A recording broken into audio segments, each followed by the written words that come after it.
Hi, Quincas here. Welcome to your channel for music and sound design with new technologies. Today we're building the Witch Full Kit by Rebel Technology and Befaco. The Witch is a standalone desktop device containing an owl board inside, which means it's completely programmable. You can create your own instrument or effects processor, even exchange patches with other users. But its original intent is to be an MPE-compatible digital polyphonic synthesizer with 4 selectable engines: subtractive vocal simulator, wavetable, and sample player. It has a MIDI USB host port that can power your controller as well as receive MIDI information. It has clock and CV I/O, stereo audio I/O, as well as buttons and pots for hands-on tweaking. We'll see and hear all of that in my demo video, but for now, let's build the kit. Okay, cool, exciting new kit from Befaco in here. I'm gonna build it and chat.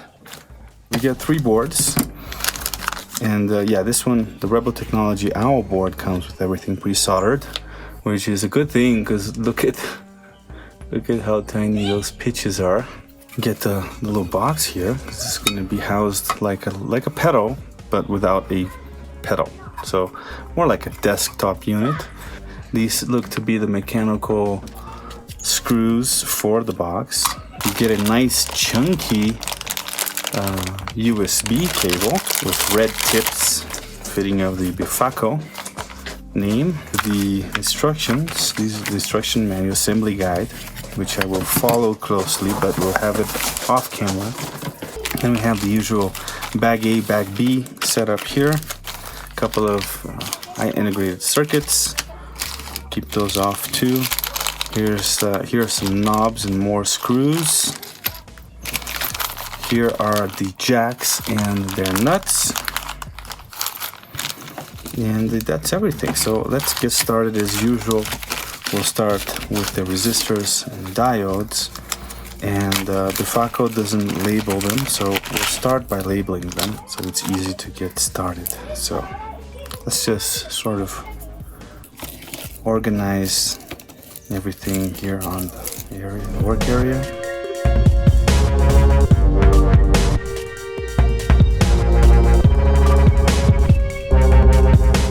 Okay, so now turn on the multimeter. So this is 560 ohms.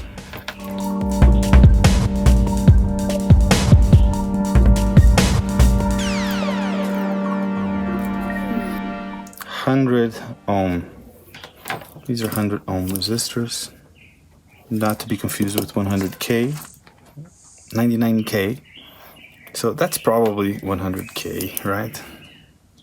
That's just within the tolerance of the 100K resistors.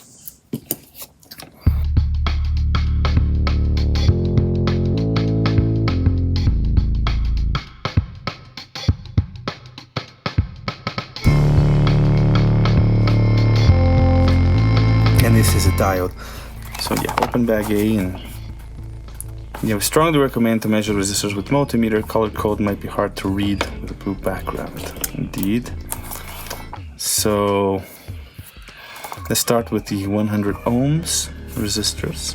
And I'm gonna lower my magnifier, see?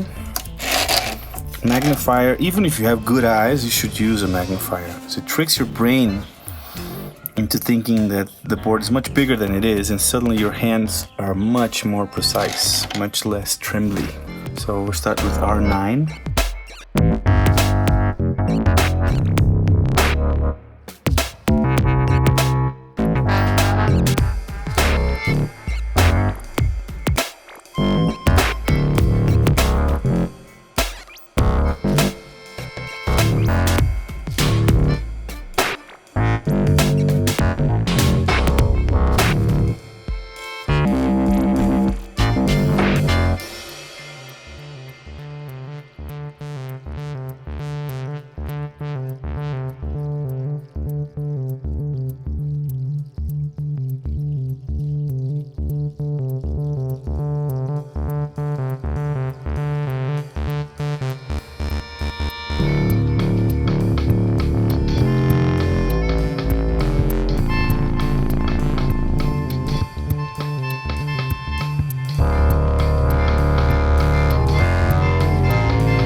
Okay, IC sockets, plug them in, and in order to turn them around, you can use the foam they come in, like this. And so you can solder just one leg on each one first, one terminal, right? Just to hold it in there. Now we can get rid of that foam now and just push it in with your finger and reflow that one lead that you soldered, and that will make sure that it's flush. Look at that. And then you can solder the remaining terminals.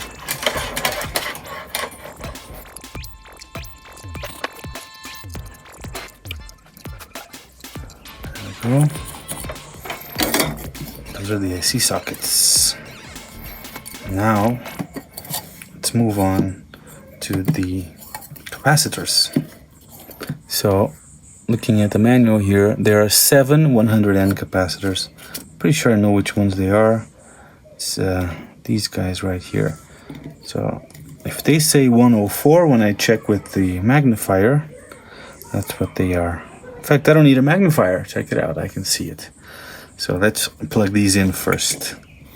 These are the 100 nanofarad capacitors.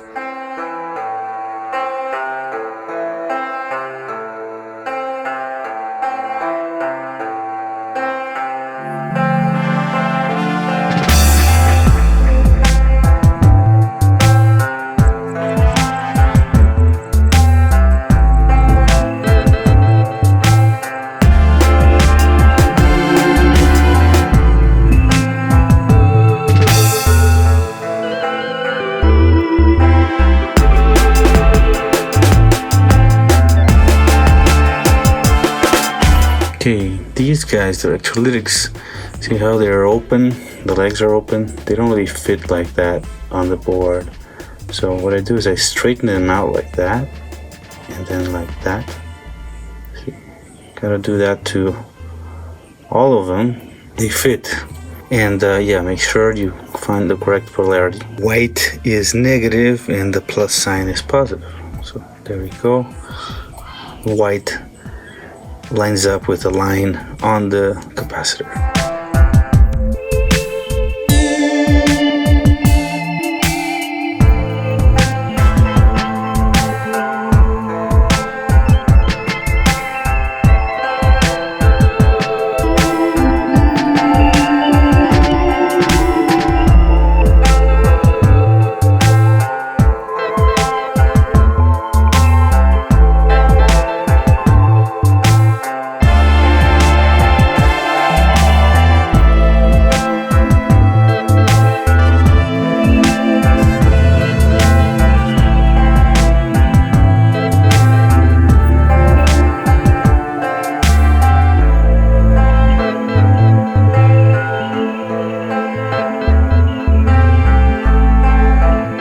Regulator over here, the cube, solder it the way you do the IC sockets. So solder just one pin at first, and then you push it in and reflow that pin to make sure it's straight. It's a little crooked actually. Reflow it again.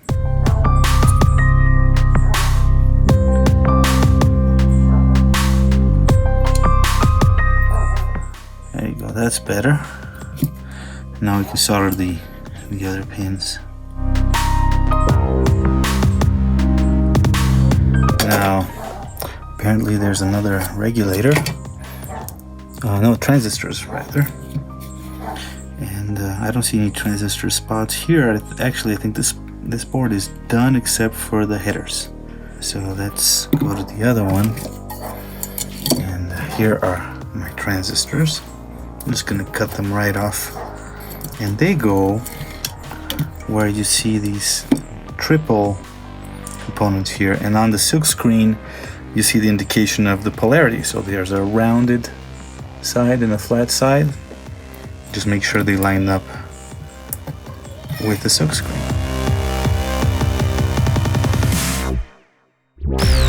And these are all the same kind of transistors, so doesn't matter which one goes where. Now let's solder them up.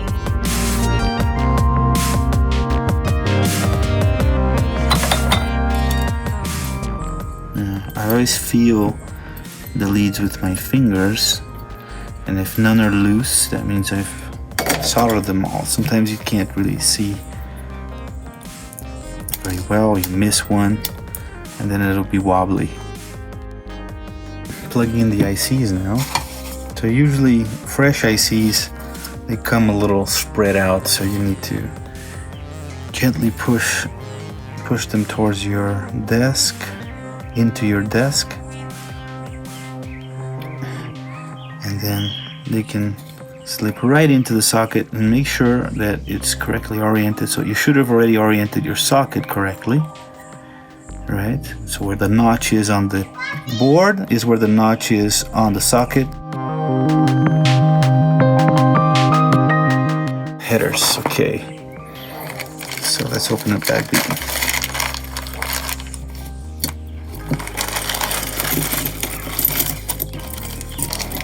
Headers come in strips like that. The male ones, the female ones come separate. So let's break all this stuff apart.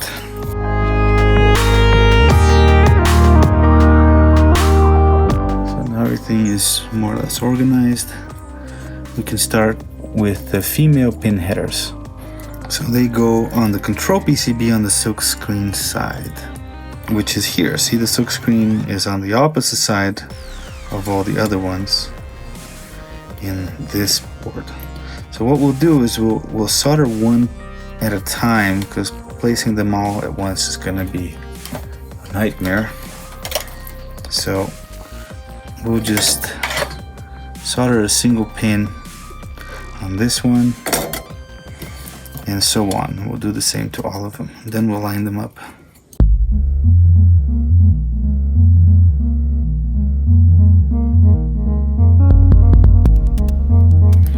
The way they're saying to do it in the manual is interesting. We'll position the females here, line them up, and then we stick the males in there and then put the board on and then solder everything.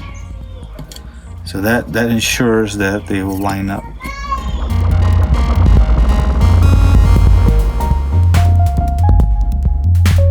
This one we're gonna do snake charmer style, because I think it'll fall if I try to turn the board over. So we're just gonna make a little snake, standing snake here with the solder.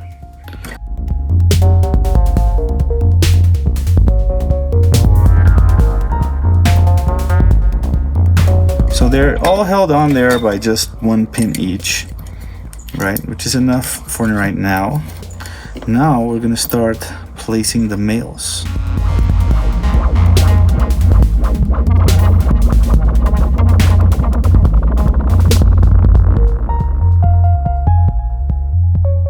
That's a pretty practical way of doing it, actually. Not bad at all. And here's the three. And we're done. We got a little bit left over too. Now this board goes upside down, it seems, because the silk screen for the headers is on this side, right? And so it looks like it goes like this. Let's just carefully wiggle it in. Yeah, this is a little bit tricky, but I think I got it. There you go. There we go. That's in there. So let's just solder this on right here to secure it. Always clean the iron tip every so often, so you don't get all the gunky.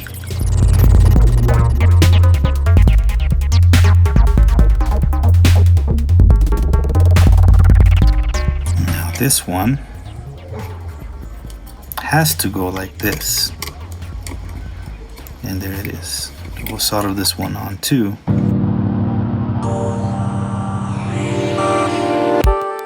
So the male headers, I think, are all soldered in. It's weird to me. I guess you don't use this USB because there's the big one not right on the panel. So that's fine that this thing gets hidden away. Now let's solder on the rest of the pins on the females. Remember, we only soldered one on each to keep them malleable and make sure they'll line up. This thing's starting to take shape, isn't it? Starting to feel like some chunky gear. Oh no, it's starting to rain.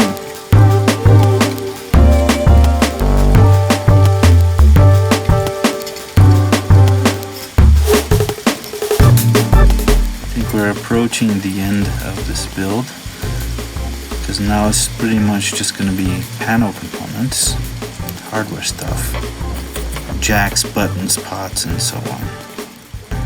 Looks like it was just a tiny little bit of rain already going away. I'm working outside of my studio shack because I get the best ventilation over here on my porch. Yeah, I think that's it for the headers. Now let's pull these apart. Wait, yeah. Let's pull these apart because they'll go in after we finish all of the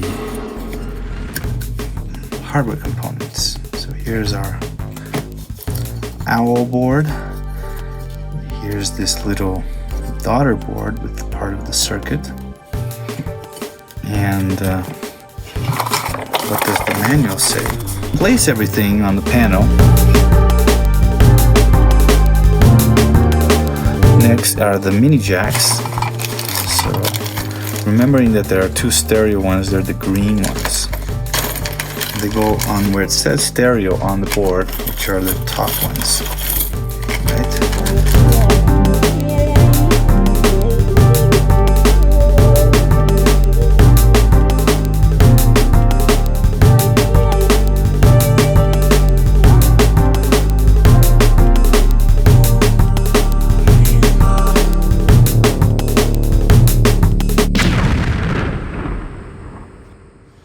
Yeah, I can't tell which side is what.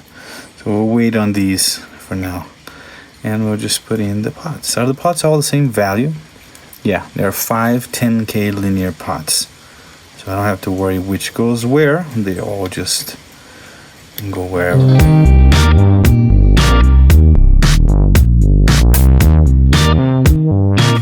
And now the LEDs. Now the long legs of the LEDs are the positive legs.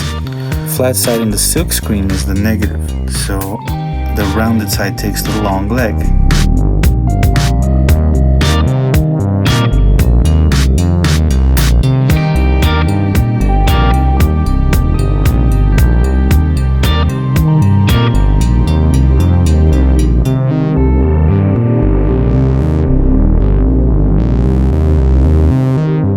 Okay, another day, and I now know what the polarity is supposed to be on these buttons. There is a little notch on the bottom that I didn't notice because it's so tiny. I don't know if you can see it, tiny little notch there. And that's supposed to line up with the extra hole. There's a little extra hole on each one of these. But also, there's a red marking on one side and yellow on the other. The red goes towards the right side of the PCB. So we can now finish mounting the hardware. Do we have everything on there? All of the jacks, buttons, potentiometers, LEDs, stereo jacks, the USB connectors. Yeah, looks like everything is on there. So now we slip on the panel. And the wobbliest piece by far is the DC barrel connector. That's the one you might have to do a little wiggling around. Now, just as you would for a Eurorack module, you want to tighten some of these nuts to keep the panel in place and steady, and then solder these up.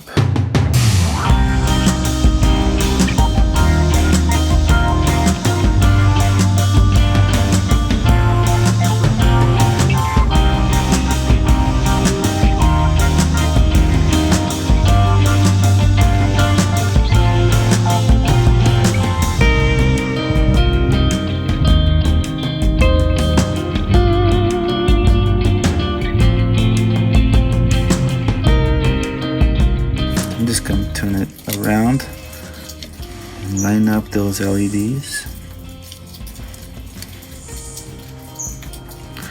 First push them through, then we'll see about how flush they're going to be. So what you can do is you can push the LED in with your finger and then open up the leads if you want them flush.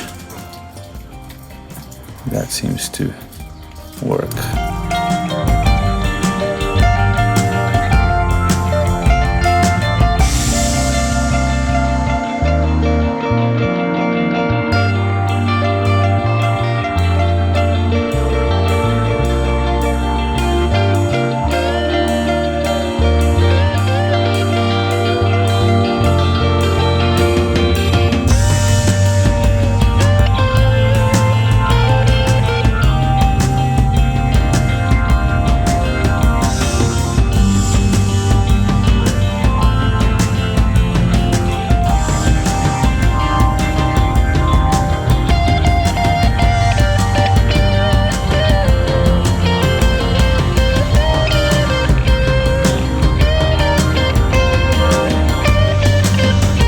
There it is, ready to go. That's it for today. Thanks for watching. Stay tuned for the demo video coming very soon. See you soon and stay noisy.